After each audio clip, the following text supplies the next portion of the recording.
Hello class 8. We were doing chapter ecosystems.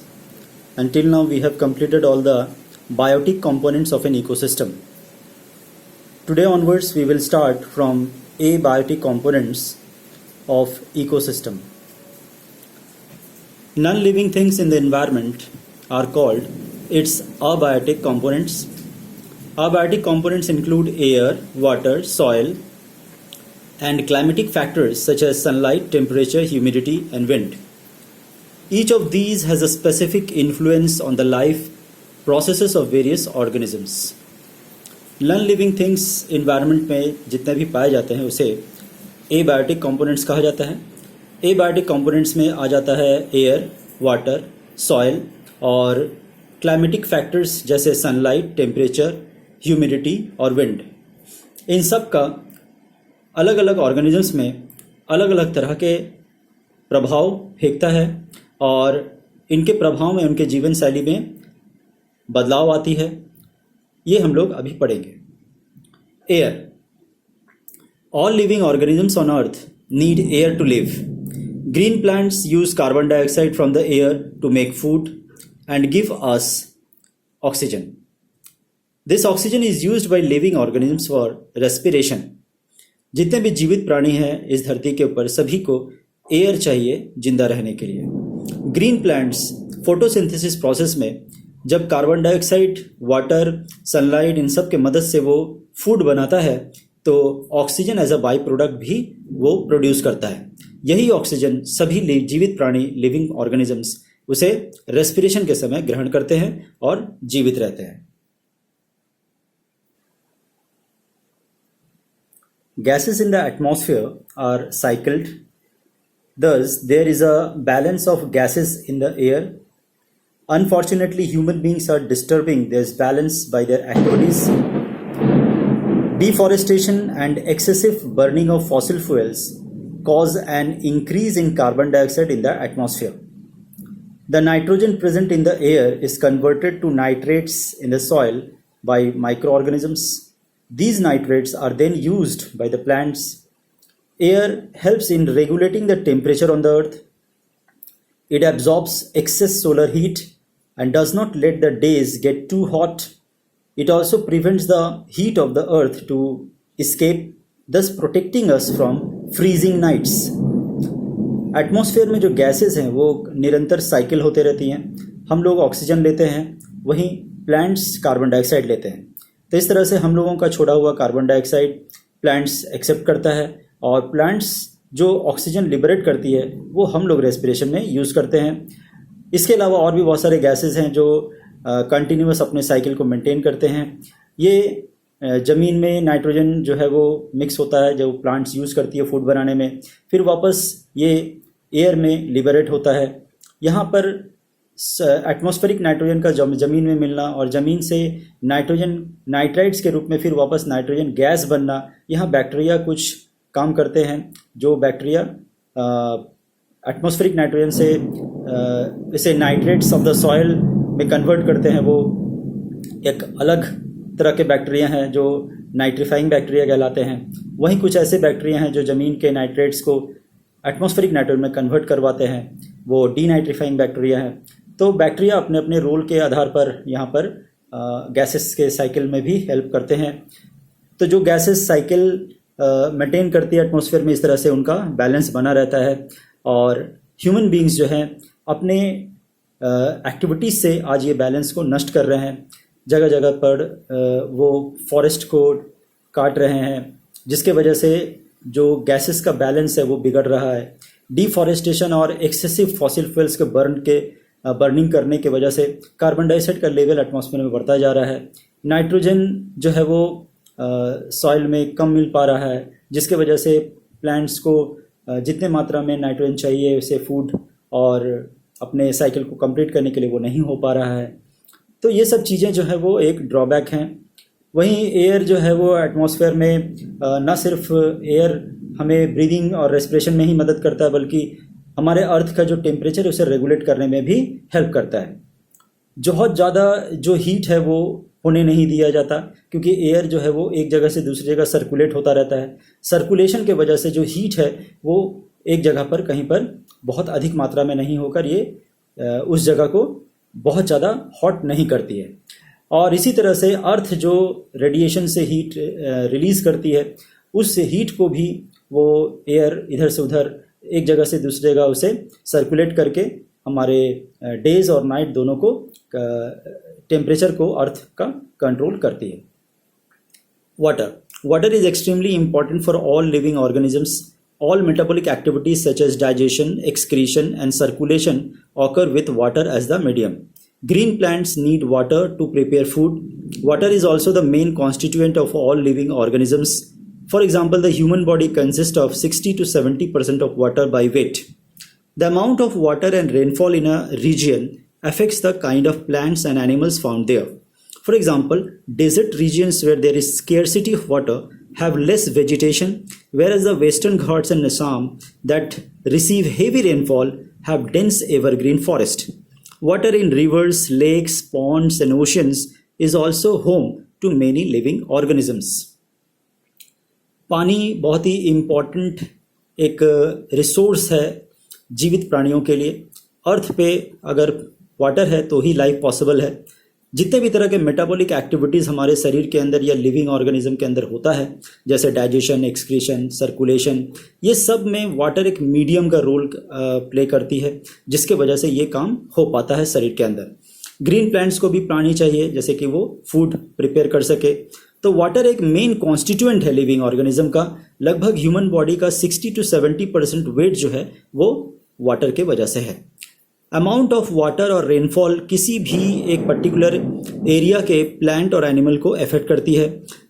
जिस जगह पर ज़्यादा रेनफॉल होगी वहाँ का वेजिटेशन भी ज़्यादा होगा, वहाँ पर हरियाली ज़्यादा होगी, पेड़ पौधे ज़्यादा होंगे. जैसे वेस्टर्न घाट और असम जो हेवी रेनफॉल रिसीव करती है वहाँ डेंस एवरग्रीन फॉरेस्ट है.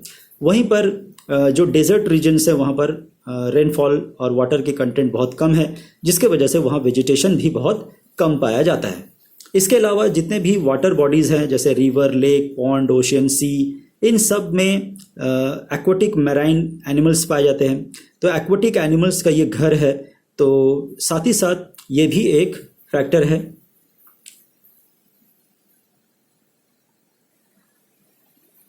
The next abiotic factor is soil. Soil is the topmost layer of the Earth's crust. All life on Earth depends on the soil because it provides a medium for the growth of plants. Plants growing on land get water and minerals from the soil. Soil is also home to a variety of living organisms such as bacteria, fungi, worms, and insects. These organisms keep adding minerals and nutrients to the soil and enrich it. Soil earth crust का सबसे top layer का नाम है. जितने भी तरह के life है वो इसी सॉइल के ऊपर डिपेंडेंट है, क्योंकि यही वो मीडियम है जहाँ पर प्लांट ग्रो करती है और सारे लिविंग ऑर्गेनिजम्स जीते हैं. प्लांट्स जितने भी तरह के प्लांट्स हैं वो ग्रोथ के लिए वाटर और मिनरल्स सॉइल से प्राप्त करते हैं with the help of their roots.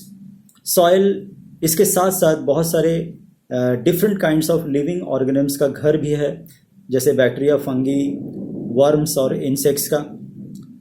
ये सारे ऑर्गेनिजम्स मिनरल्स और न्यूट्रिएंट्स लगातार सॉइल में मिक्स करते रहते हैं, जिसके वजह से सॉइल फर्टाइल होता है. एबायोटिक फैक्टर्स में क्लाइमेटिक फैक्टर्स भी आता है. क्लाइमेटिक फैक्टर्स जैसे sunlight, temperature, humidity and wind. So let us study about them. Sunlight. The sun is the primary source of light and energy on Earth. It affects plant and animal activities in a number of ways. For example, green plants make food in the presence of sunlight. Light influences the closing and opening of stomata, germination of seeds, and so on. The amount of sunlight in a particular area has a direct influence on the types of plants and animals found there. The intensity of light also influences the behavior of animals. Most animals that you see around you are active during the day as they can tolerate bright light. They are called diurnal animals. However, animals such as earthworms, termites, and cockroaches cannot stand intense light. Such animals are active at night and are called nocturnal animals. Sunlight, जितने भी तरह के energy इस धरती के ऊपर हैं उन सब का प्राइम सोर्स है आपका सन, जहाँ से लाइट और हीट एनर्जी हमें प्राप्त होती है. ये प्लांट और एनिमल्स को बहुत तरह से अफेक्ट करती है. ग्रीन प्लांट्स इसी लाइट एनर्जी के मदद से सीड्स जर्मिनेट करती है और प्लांट्स फूड बनाते हैं. स्टोमाटा, जहाँ से ऑक्सीजन रिलीज होता है, कार्बन डाइऑक्साइड एंटर करती है प्लांट में, उसके क्लोजिंग और ओपनिंग को इन्फ्लुएंस करती है. और इस तरह से ट्रांसपीरेशन में भी वो अपना रोल प्ले करती है. Transpiration is the loss of water in the form of water vapour from the aerial parts of the plant body. इसमें भी सनलाइट का अपना रोल है. Opening and closing of stomata के वजह से ये भी अफेक्टेड होता है. अमाउंट ऑफ सनलाइट किसी भी एरिया में जितना पाया जाएगा उसके आधार पर वहाँ किस तरह के पेड़ होंगे, किस तरह के एनिमल्स पाए जाएंगे, ये सब भी इन्फ्लुएंस होता है. इंटेंसिटी ऑफ लाइट, लाइट को सहने की जो शक्ति है वो सभी जानवरों में या सभी लिविंग ऑर्गेनिजम्स में एक जैसे नहीं होते. कुछ ऐसे हैं जो जिन्हें लाइट जो है वो बर्दाश्त कर पाते हैं, वो टॉलरेट कर पाते हैं ब्राइट लाइट को. और ये लोग ऐसे जानवर हैं जो दिन के समय जागते हैं और रात के समय सोते हैं और अपना जीवन शैली उनका इसी तरह का होता है और वो एक्टिव रहते हैं डे के टाइम पर. ऐसे एनिमल्स को डाईयूर्नल एनिमल्स कहा जाता है, जिसमें ह्यूमन बींग्स भी आते हैं.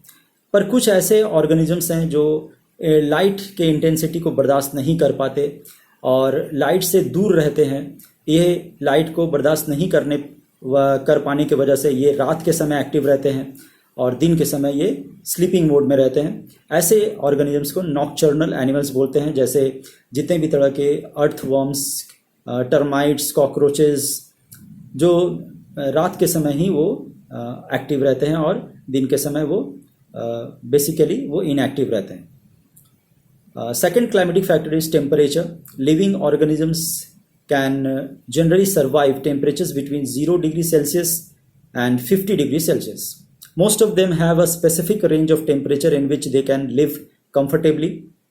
The distribution of animals and plants over the earth depends on temperature. Thus, the tropical region that has temperatures exceeding 18 degrees Celsius supports a large variety of plant and animal. Regions with extreme climates show lesser variety of organisms, though they all show specific adaptations to suit their climate. जितने भी जीवित प्राणी हैं वो 0 degree से लेकर 50 degree के बीच में सरवाइव करते हैं. ज़्यादातर जितने भी ऑर्गेनिजम्स हैं वो इसी टेम्परेचर रेंज में अपने आप को सूटेबली कंफर्टेबल महसूस करते हैं. एनिमल प्लांट्स टेम्परेचर, एक पर्टिकुलर एरिया में जो टेम्परेचर होता है उसके आधार पर वो पाए जाते हैं. जिसको ज़्यादा टेम्परेचर में जो रह पाता है वो वहाँ ऐसे इलाके में सरवाइव करता है जहाँ टेम्परेचर ज़्यादा हो, और जो कम टेम्परेचर में सरवाइव कर पाए, जिसका शरीर उसके अनुसार बनाया गया है कि वो कम टेम्परेचर में भी रह सकता है, वो लेसर टेम्परेचर रीजन्स में पाए जाते हैं. देखा गया है कि ट्रॉपिकल रीजन्स जो हैं टेम्परेचर वहाँ पर 18 डिग्री से थोड़ा ज़्यादा होता है, जिसके वजह से वहाँ प्लांट और एनिमल्स बहुत अधिक मात्रा में पाए जाते हैं. जहाँ पर एक्सट्रीम क्लाइमेट्स हैं, यानी आपके बहुत ज़्यादा ठंडी या बहुत ज़्यादा गर्मी पाई जाती है, ऐसे जगहों पे लिविंग ऑर्गेनिजम्स बहुत कम पाए जाते हैं. और अगर पाए भी जाते हैं तो वो उस जगह पर अपने आप को अडेप्ट कर सके ऐसे फीचर्स उसमें पाए जाते हैं. जैसे पोलर बियर्स, उनके शरीर में फर्स होते हैं. और अगर आप एक्वाटिक एनिमल्स में देखें तो उनके शरीर के अंदर फैट का एक लेयर होता है जिसे फ्लबर बोलते हैं. वो पूरा शरीर जो है इंसुलेट करता है, हीट को रिलीज करने नहीं देता. जो पेड़ होते हैं वो कोनिकल शेप के होते हैं, जैसे कि उनमें बर्फ जो है वो स्लाइड करके निकल जाए. तो इस तरह के अडेप्टिव फीचर्स पाए जाते हैं. वही गर्मी वाले जगह पे बहुत ज़्यादा गर्मी होते हैं, वहाँ के जो प्लांट्स होते हैं उनमें थॉर्न्स पाया जाता है, जैसे वो ज़्यादा से ज़्यादा ट्रांसपीरेशन रेट को कम किया जा सके, वाटर वेपर ज़्यादा रिलीज ना हो उनके शरीर से, वाटर को कंजर्व कर सके. वहाँ पर भी कुछ ऐसे एनिमल्स हैं जो अपने आप को दिन के समय वो डॉर्मेंट स्टेज में चले जाते हैं, स्लीपिंग मोड में, और रात के समय ही वो एक्टिव रहते हैं, तो नॉक्टर्नल एलिमेंट्स वहाँ ज़्यादा पाए जाते हैं। तो इस तरह से टेम्परेचर जो है वो लिविंग ऑर्गेनिजम्स को इन्फ्लुएंस करता है। Humidity, it is the amount of water vapor in the air. Water vapor is the gaseous state of water. Humidity is affected by wind and rainfall. Humidity affects the temperature in an area.